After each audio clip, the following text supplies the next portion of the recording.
Good morning. It's great to be here. Go Steelers. I was commenting on the service earlier that I served at a church in Wisconsin, about 20 minutes away from Green Bay. And there's this strange phenomena that you guys actually have other clothes than your sports team, because if this was Wisconsin, you'd all be wearing green and gold right now. So glad to see that you guys own some other clothes. That's good. Well, it's great to be here. My name is Ben Stewart, and I have to start with a confession this morning that I am not a missionary, which is a bit of an awkward way to start when you're a featured speaker at a missions conference. But I'm not. So what am I, and why am I here? First and foremost, I am a broken man who has his eyes been opened to the grace and the forgiveness and the love of God that comes through his Son, Jesus Christ. And I am a person who has committed my life wholeheartedly to following after Jesus. After that, I am a husband to an amazing woman named Kathy for 12 years. She's a great woman and wife and mom, because I'm also, after that, a father to two great kids, Elijah and Olivia. And they're just crazy fun kids. I love them. Eli's love language is wrestling, and Olivia's is cuddling. And so between the two, we have a good time. And then I am the director of this thing called Envision. And about a year and a half ago, the leadership of the Christian Missionary Alliance here in the United States, out the headquarters in Colorado Springs, called me up and said, we want to launch this initiative called Envision. And I wish I had tons of time to tell you all about Envision, but this is what the heart of Envision is about. That as a family of churches, you see, we belong to this family. We belong first and foremost to the family of God's kingdom, but then we specifically belong to this family that we call the Christian and Missionary Alliance. And as a family of churches, we have sat up and paid attention to this millennial generation for a variety of reasons. We've paid attention to this generation because today it's the largest numerical generation in the history of the United States. It's a generation that I believe is poised to do amazing things, and already in many cases is doing amazing things for the kingdom of God around the world. It's also a generation that statistically, a majority of this generation is leaving the walls of our church and walking away from the faith. And so as a family of churches, we have sat up and taken notice and said, man, we believe in this generation. We don't believe that this is the generation of tomorrow. We believe this is the generation of right now. And so Envision exists to come alongside the local church to raise up this next generation for kingdom change.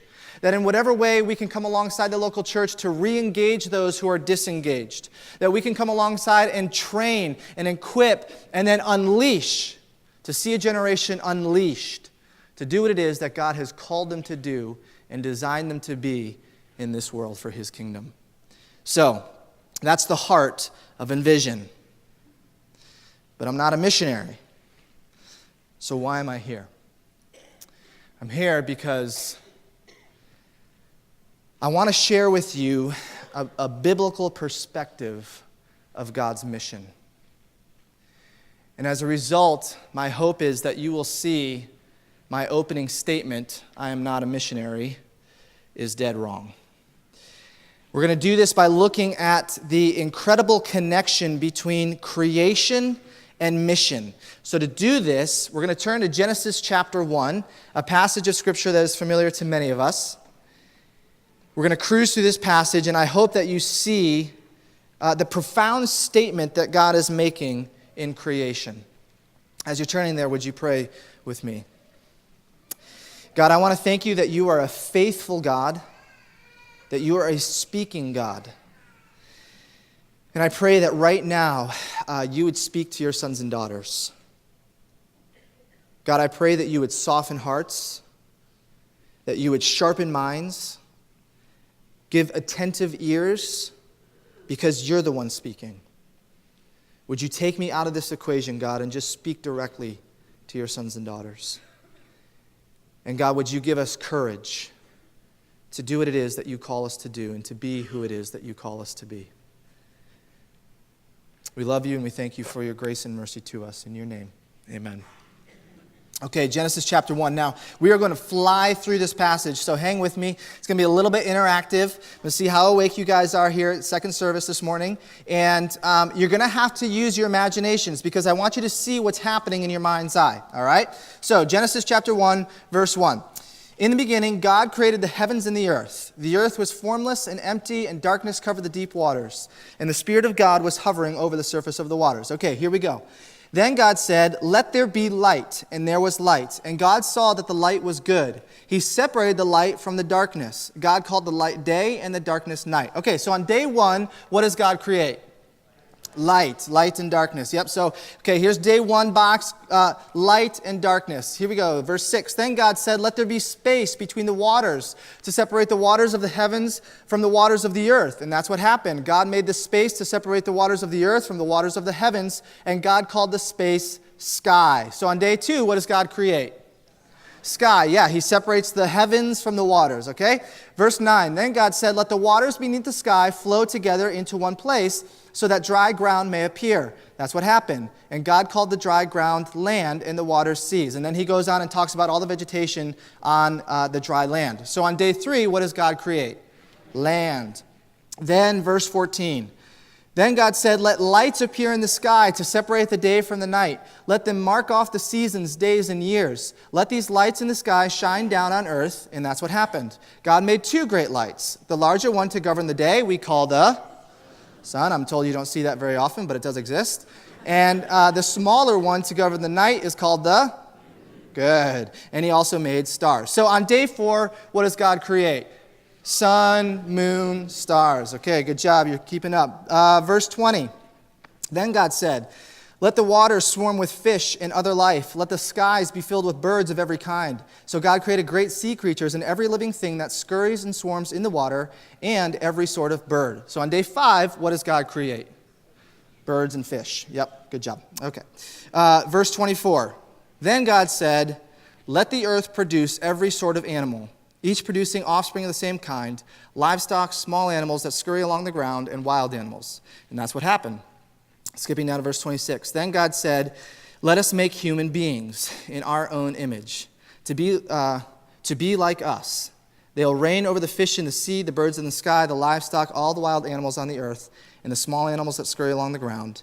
So God created human beings in his own image. So on day 6, what does God create? Animals and us, humanity. Now, why is this important? Okay, again, I want you to use your imagination here. I want you to see what's happening with your mind's eye. That you have the 6 days of creation. And what is incredibly important to see is not just what God created, but the order and the intentionality in which he created. That on day 1, you have the light and the darkness. But then on day 4, you have the sun, the moon, and the stars that complements and goes with day 1. On day 2, you have the heavens and the water. And on day 5, you have the birds and the fish that go into or go with day 2. And on day 3, you have the dry land. And on day 6, you have the animals and all of humanity that goes with and complements day 3. So, when God creates days 1 through 6, what he's doing is he's creating with intentionality and he's creating with order and wholeness and completion. Every day has a complementary day. Every day has another day that it goes with. Now, why is it important to see this? 2 reasons. First reason is that God is making a statement to all of creation that when God creates, he lacks nothing. Whatever God designs and creates misses nothing. It's not like 2 weeks later, God was like, I forgot this. Let me start over. No. It was perfect. It was whole. It was lacking in nothing. And that's still true today when God creates. But the second reason why this is important, incredibly important to understand about creation, is the profound statement that God makes. Because we don't just talk about 6 days of creation, do we? we talk about a day 7. And so if you look back at these 6 days of creation that all have a complementary day, a day that completes and goes with, then you have to ask yourself, why does day 7 stand alone? Why is there no day 8 to go with it? I don't know about you, but I could use a day 8 in my week. So what is the significance about day 7? And here it is. Day 7 is God's, if you can imagine again in your mind's eye, it's like everything was created, and then all of a sudden on day 7, God turns around to everything he had just created and says, "This is why I created you." In other words, day 7 is God's powerful, clear purpose statement to everything for why he created everything. It's him turning around and actively inviting all of creation to come into his rest, to enjoy him, to glorify him, to be at peace with him. Day 7 is not God just chilling and kicking it back. Day 7 is God revealing to the trees and to the bushes and to the grass and to the mountains and to the fish and to the birds and to everything, including you and me. There was one reason and one reason alone that I created you and designed you, and it's to enter into my rest and enjoy me. Now, this day 7 becomes of paramount importance to you and I. Here's why. I would say that day 7 is God's inciting incident for everything. What do I mean by that? The inciting incident. My wife and I love a good movie. We love on Friday nights just relaxing after a crazy week and putting in a good movie and cuddling up with the kids and watching a movie. And we like it because we love a good story.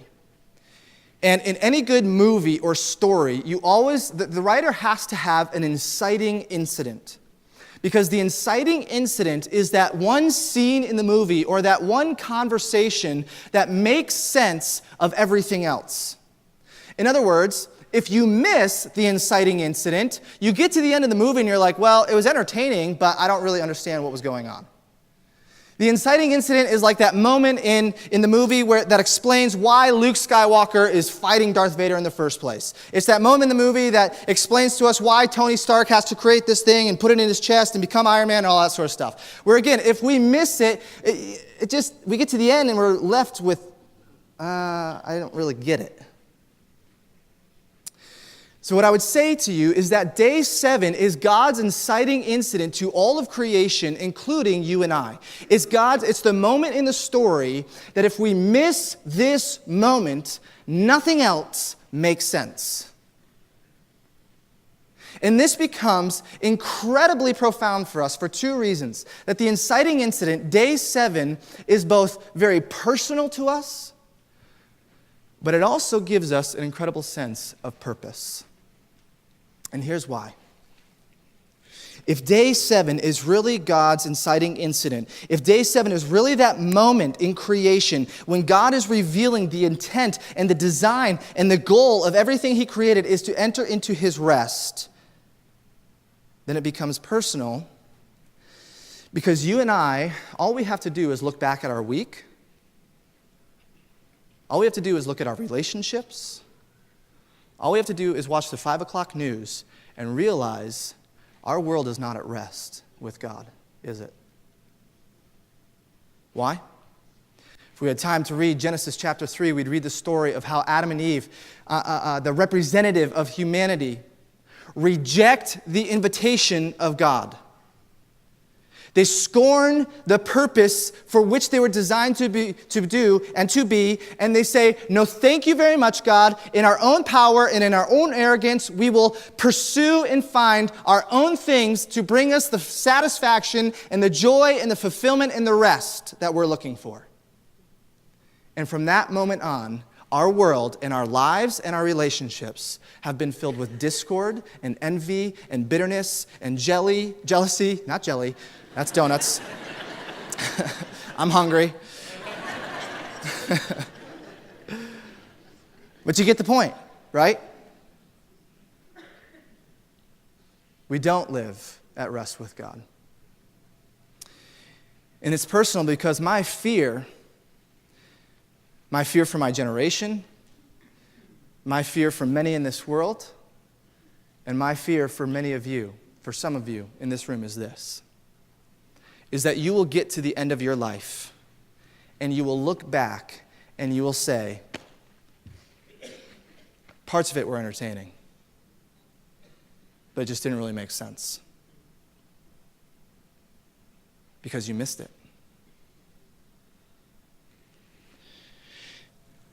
We do a really great job of pursuing and chasing after things to find the contentment and the fulfillment and the joy and the rest that we so long for.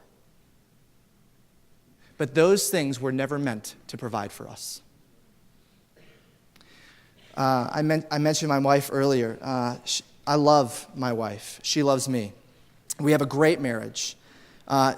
She loves the Lord with all of her heart. She's passionate for Jesus. She's super hot, which is great. We have a great time together, just hanging out and doing ministry together. But let me tell you this. My wife does not complete me. And I do not complete my wife. But there are seasons, that was a shout out to Jerry McGuire. There are seasons, though, where I make the horrible mistake and I elevate my wife and my relationship with my wife to a position that she was never intended to hold. And in doing so, I ruin both of us. Because I ruin her, because I elevate her to a position and I place upon her a burden that she cannot bear. And I look to her to do something for me that she was never created or designed to do. And so I ruin her. And I ruin me because what I do is instead of looking to the one thing that I was created and designed to find fulfillment in, I instead look to her and I am found wanting because she can't do for me what I'm expecting her to do. And so I'm ruined. Friends, we do this with anything. We do this with careers. We do this with status and reputation. We do this with family. If I could just get my family to act and behave the right way, then everything's going to look good and I'll be really... We do this with relationships. I'm kind of depressed right now, but once I meet that guy, it's going to be great. We do this with sex. We do this with drugs, alcohol. We do this, fill in the blank. Some of those things in and of themselves are not wrong, but what becomes tragic is we elevate them to a position and we look to them to do something that they were never created or designed to do. And my fear is this, is that you will waste your life chasing after something, expecting and hoping and longing it for it to do something that it will never do. You will get to the end of your life, you will look back, and you will realize, I missed it.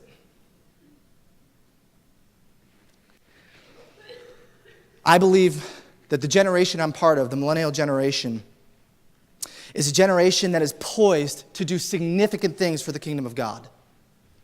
I also believe it's a generation that is the poster child of a people who are scrambling and chasing after things that in the end will not satisfy. And so, day 7 becomes very personal to us because it's the statement through which God says, this is what you were designed to do and to be. But do we have the courage to step back and to look at our lives and ask ourselves, what is it that we are pursuing and chasing after to find that rest and that joy? And friends, if it is anything else than a relationship with God through the person of Jesus Christ, you will get to the end of your life and you'll realize, I missed it. But the inciting incident is not only something that is incredibly personal to us, but it's something that gives us immense sense of purpose. And here's why. In Genesis chapter 3, which I referenced earlier, when Adam and Eve, representative of humanity, rejected the invitation of God, said, no, thank you very much, we'll find our own way. In that moment, God could have just hit the restart button and said, okay, we're doing this all over again. He had every right to unleash his justice and his wrath. But he didn't. Instead, out of his great mercy and compassion and glory, what he does is he unleashes, he initiates his great mission to redeem and to restore all of creation back to himself, back to day 7. God's great mission was initiated in that moment. And as we look at the story of God, what we see is that his mission has 3 main movements. There's 3 main movements of his mission. The first is what we call the nation of Israel.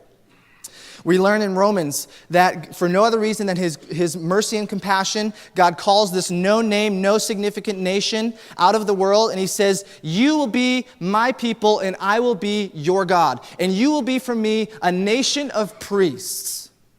In other words, your function, nation of Israel, is I'm going to give you a purpose, I'm going to give you an identity, I'm going to give you a sense of belonging, and what you are to do and what you are to be is to function as, if you can imagine, just pitch black darkness in this room.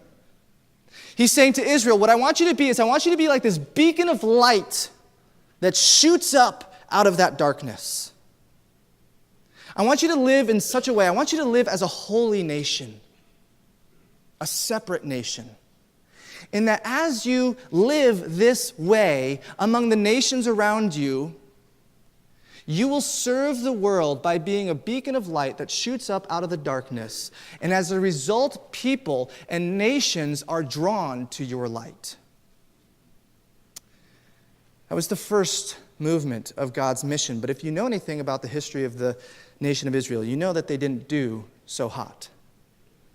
If you look at the Old Testament, they compromised their holiness. And as a result, their light began to fade. But here's one of the amazing things about our God, is that out of the ashes of our failures, God can take that and use it to create the platform for something even more wonderful and more amazing. That's what our God does.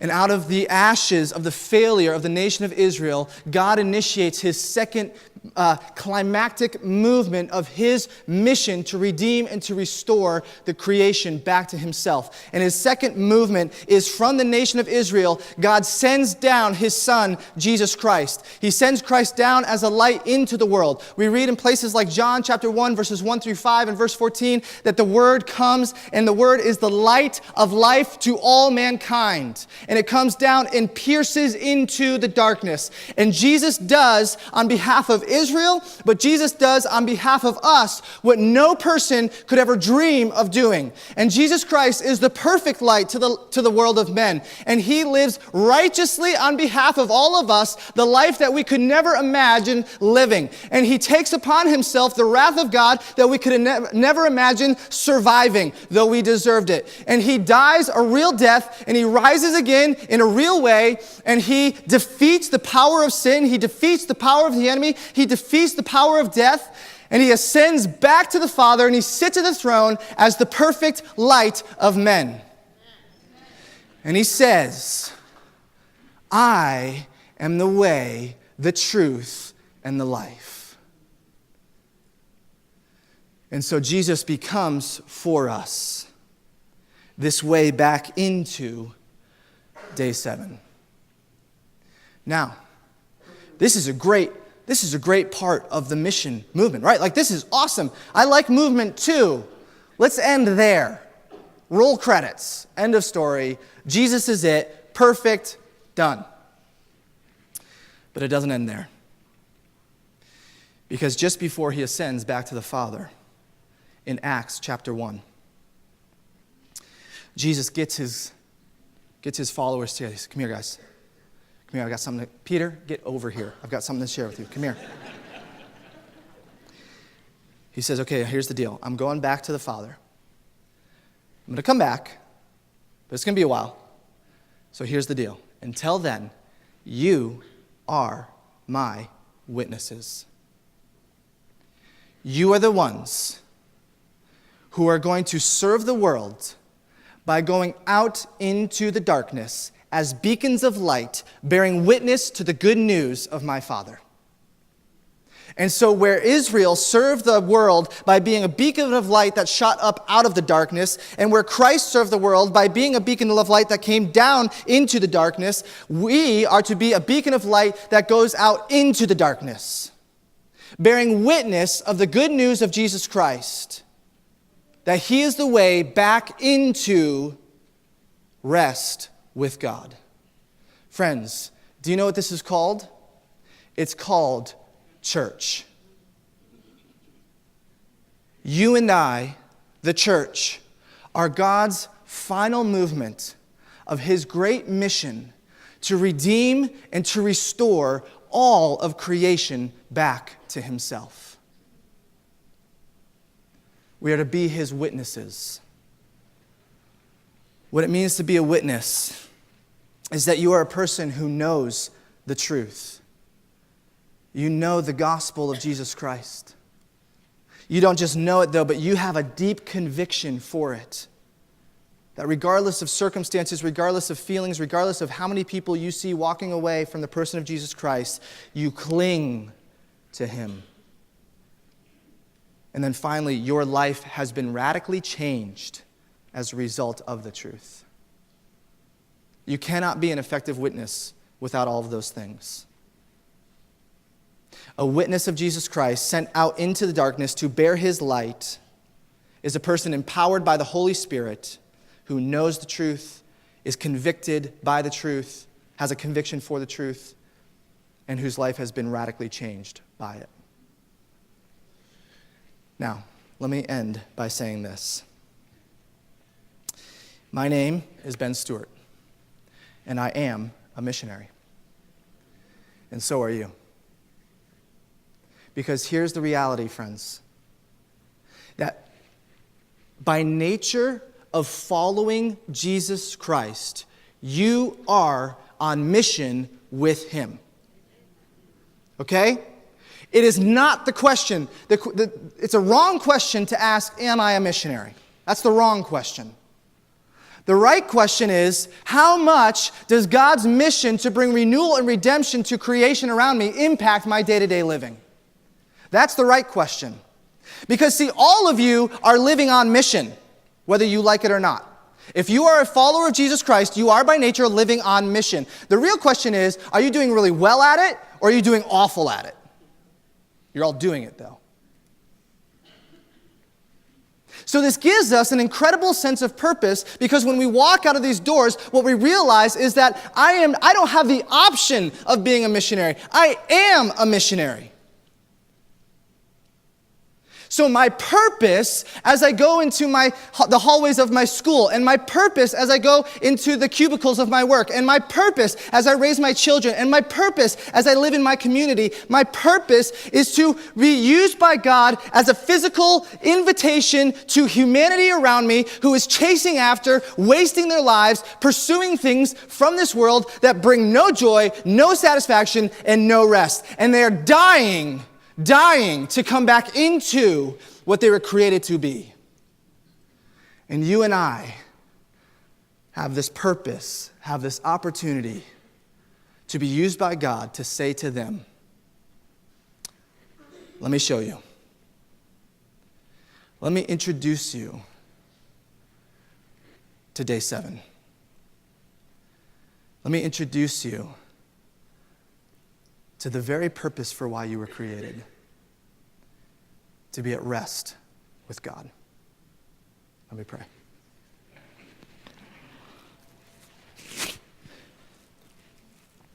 God, I pray for my brothers and my sisters. I pray for myself.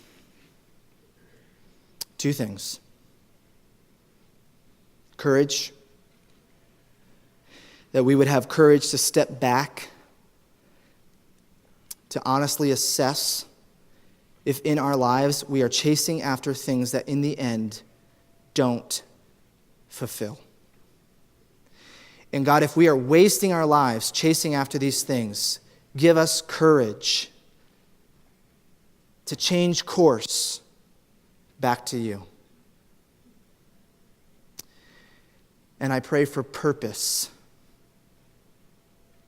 that as they leave these walls, that they will have a deep sense of understanding that by nature of being in relationship with you, they are on mission.